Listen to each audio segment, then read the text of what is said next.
The use of the Sutradhar was unique in its Brechtian stylization, and the performances accompanied by antiphonal song, a responsory like a chorus speaking the mind of an audience.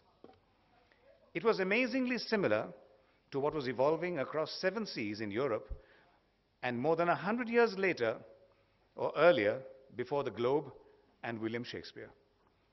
But going a step farther, Shankaradeva himself painted backdrops and used them as drop scenes behind the players, thus creating stage sets for the very first time. In 1468, his first play, Chinno Yatra, so Chinno Jatra, was a huge success, and his famous Kaliya Daman is performed to this day in Assam, in different parts of India, and I'm told now also in the National School of Drama right here in Delhi. There are only 8 classical dance forms recognized by the Sangeet Natak Academy: Bharatanatyam, Kuchipudi, Odissi, Mohiniyattam, Kathak, Kathakali, Manipuri, and Kshatriya. Only one of them can be traced to an individual as opposed to a people or a culture. The Kshatriya or Kshatriya dance created solely by Srimanta Shankaradeva. He sang, he composed lyrics, painted sets, backdrops, and also played the khol and even danced. His genius was undisputed and unparalleled in our nation's cultural history. Today, we take the first step towards integrating his faith, his art, his music and dance with the rest of India, and we humbly pray to you all to accept us as brethren who had been lost but not forsaken in the northeastern realms of modern India. Let me end talking about imageries and motifs, like the simple ones on this gamocha that I have around my neck.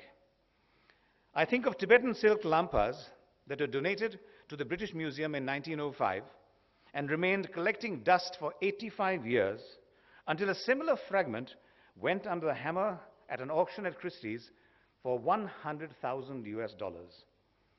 During his years of persecution, and he had several, Shankaradeva spent a great deal of time in the kingdom of Koch Bihar teaching scripture to the young princes. One of them, Chilarai, was extremely fond of stories of the baby boy Krishna, and to please him, Shankaradeva promised to weave him a tapestry depicting all the stories of the naughty boy in Vrindavan.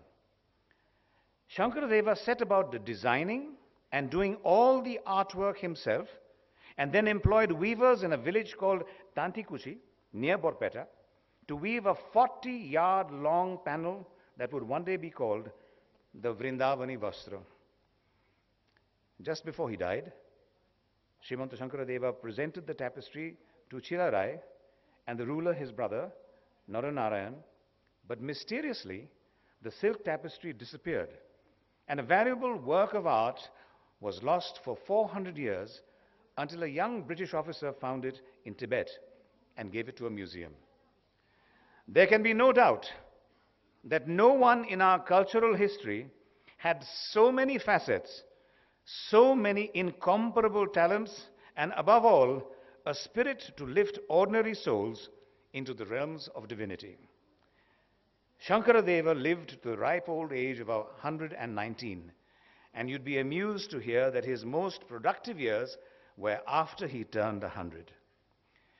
We're used to being governed by old people in this country, but don't you wish our feuding parliamentarians could dance and sing and preach a casteless equality so we could all live in harmony as Shankaradeva had propagated and achieved, not without adversity and difficulty, 500 years ago?